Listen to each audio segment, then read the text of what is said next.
impeccable.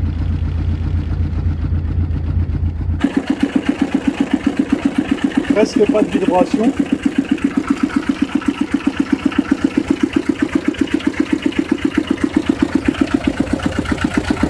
L'accélérateur il est là.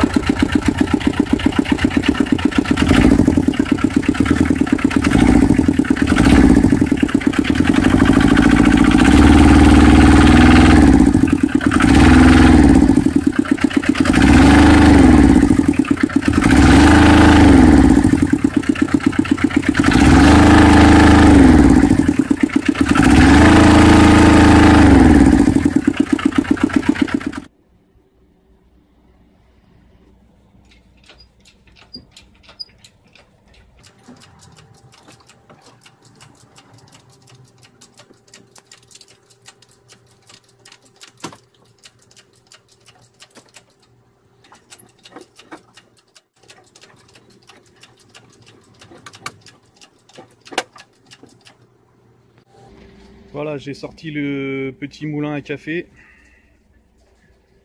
Il est là.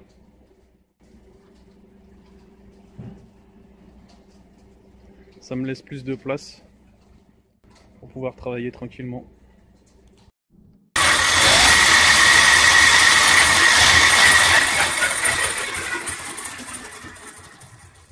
Bon, les roues n'ont pas l'air de tourner très vite.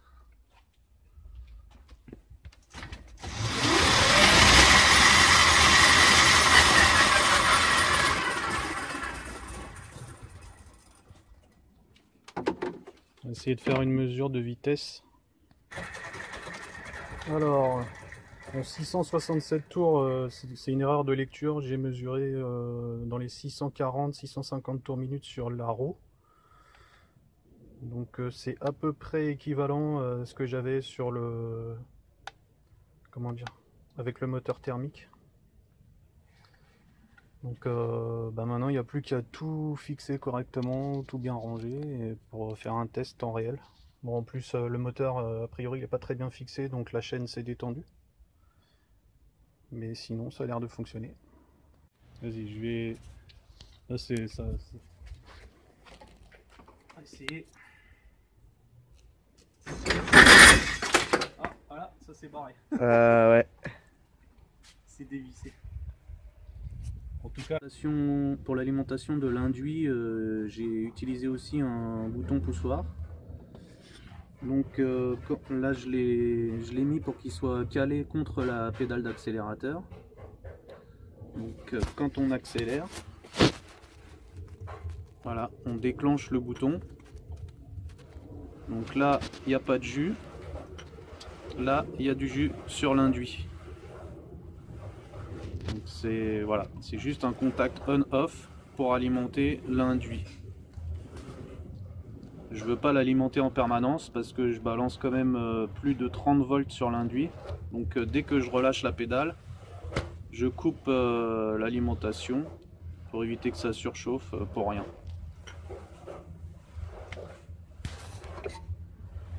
Là, il n'est pas très bien serré, mais ça c'est le câble d'accélérateur qui va à la voiture. Là ici on est dans le compartiment moteur. Alors voici le levier de vitesse, donc qui sert pour la marche avant et la marche arrière de la voiturette. Donc ici on a le câble normalement qui va à la boîte, mais là je l'ai défait parce que en fait le sélecteur n'a pas l'air de fonctionner correctement.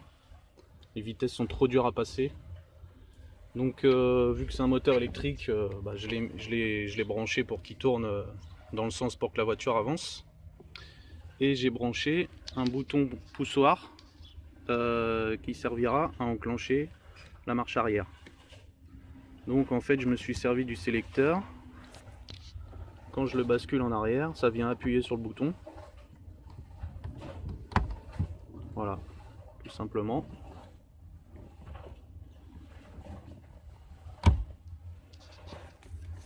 Donc là je suis en avant, là en arrière, ça appuie sur le bouton.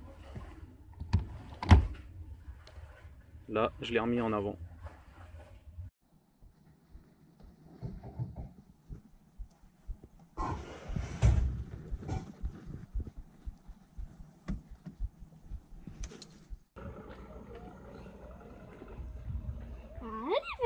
là-bas? Non.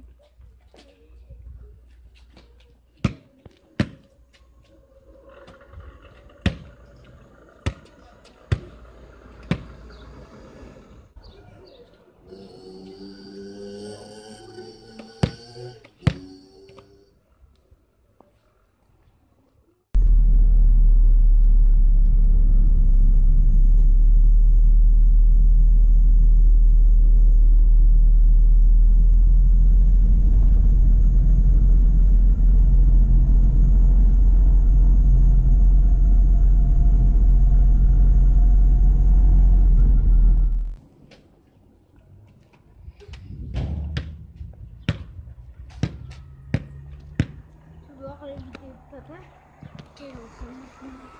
Pourquoi? La tuk-tuk. Tu vas pas y aller en tuk-tuk, hein? Oh, il a fait le mal. Alors ici sous le capot, j'ai mon moteur électrique QS Motor, la boîte de vitesse qui est derrière, enfin le réducteur. C'est un pont inverseur, donc là actuellement j'ai déconnecté le câble d'inversion de la manette qui est dans l'habitacle.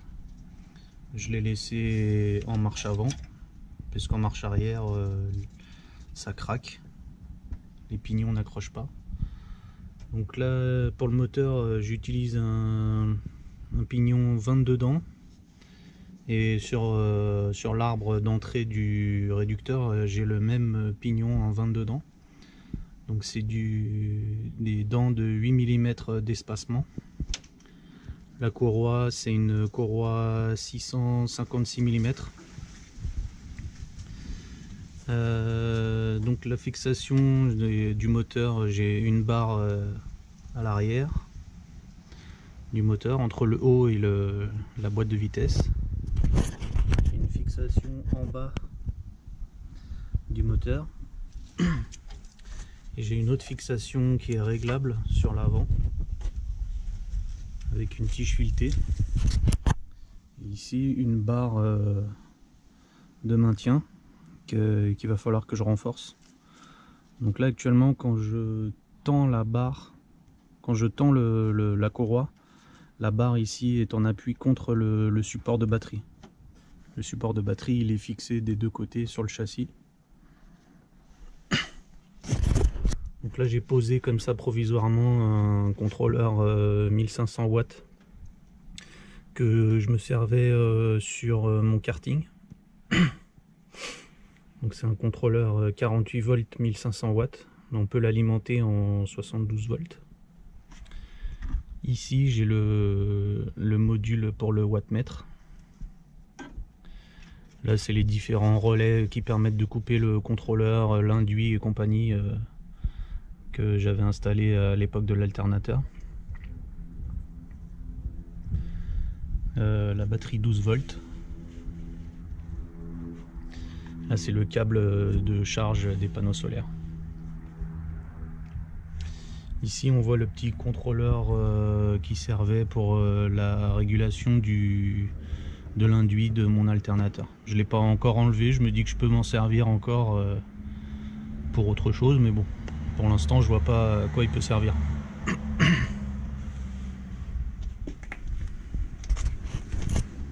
Donc là il y a le support moteur que j'ai fabriqué.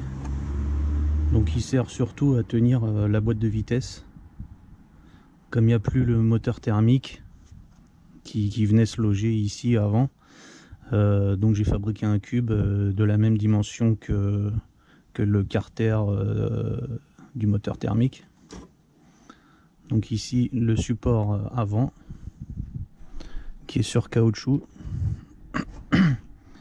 À l'arrière donc la boîte de vitesse qui est fixée dessus. La boîte de vitesse elle aussi à l'arrière elle a un support avec un caoutchouc. Donc la boîte elle a une démultiplication de 1 tour de roue pour 8 tours de moteur. J'utilise un petit pack LiPo 16S pour faire rouler la voiture avec 60 volts. C'est à cette tension que le petit contrôleur fonctionne le mieux. J'ai essayé en 72 volts, mais le contrôleur n'est pas vraiment fait pour fonctionner à 72 volts avec autant d'intensité. Voilà.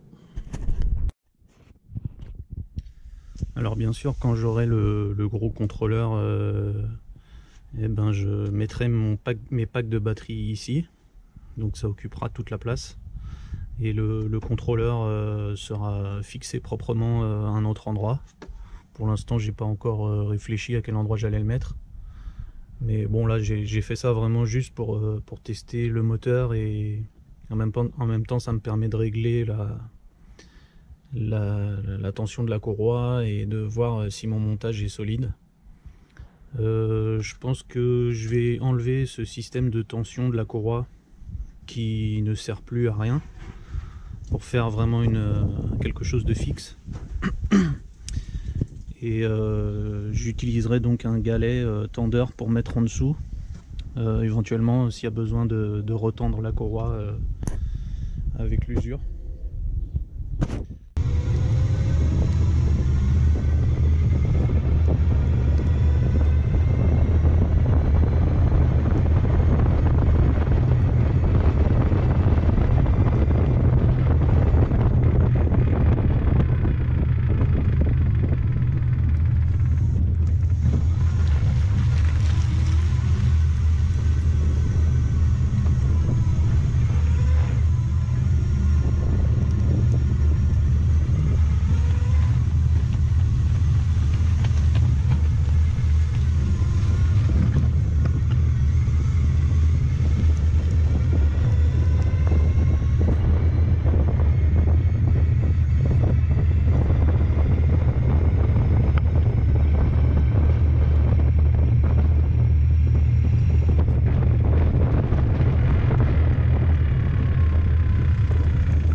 contrôleur qui prend vraiment pas de place.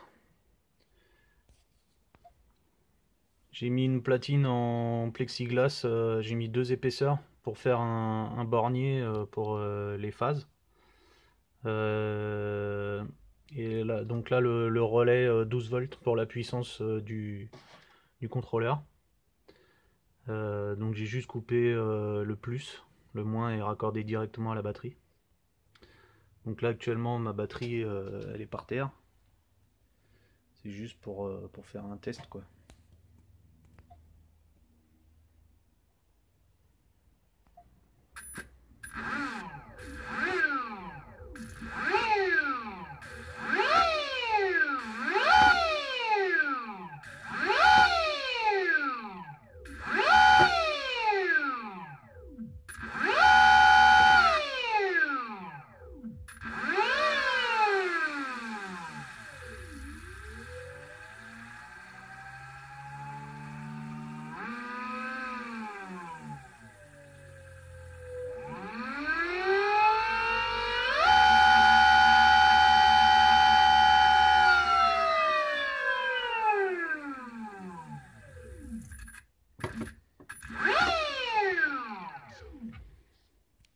Ça a l'air beaucoup plus souple qu'avec le contrôleur Ryzen de 3 kW.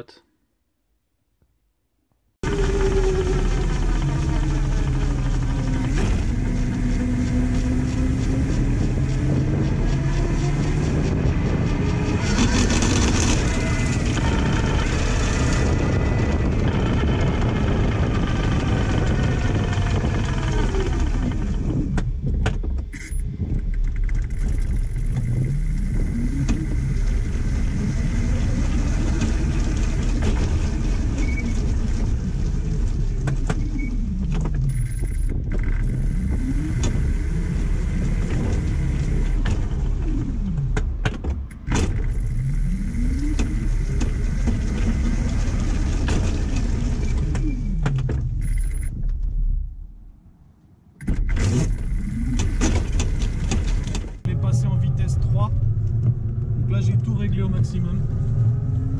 300 ampères batterie, 500 ampères moteur. J'accélère doucement quand même pour la courroie.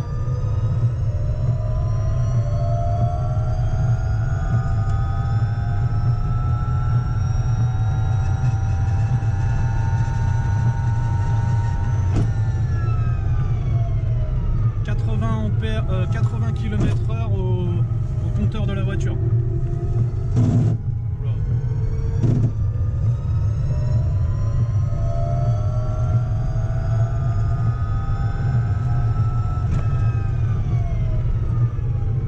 Là, le field weakening il est réglé à 300 ampères.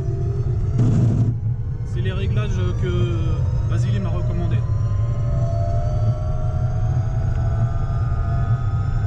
Le contrôleur est à 25 degrés.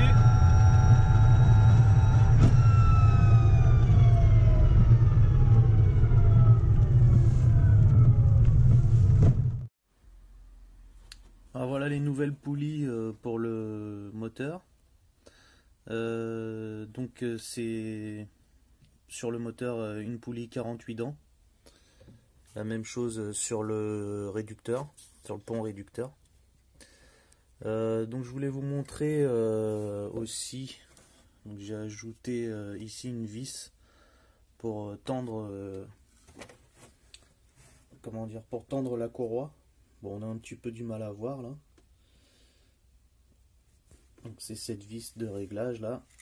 Quand je la serre, ça ramène le moteur vers ici, très légèrement, pour que le moteur soit bien en place et qu'il ne bouge pas quand on accélère. Et puis ça permet un petit peu de tendre la courroie. Donc là, elle est tendue, mais il y a quand même encore de la marge. Et grâce au gros diamètre de la poulie, j'ai divisé par 2,5 la force exercée sur la courroie. Du coup, elle ne saute plus du tout. Donc là, c'est toujours la vitesse 3.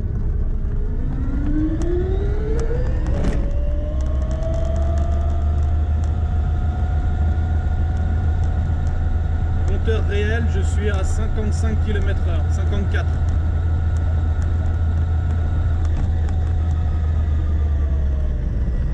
C'est très largement suffisant.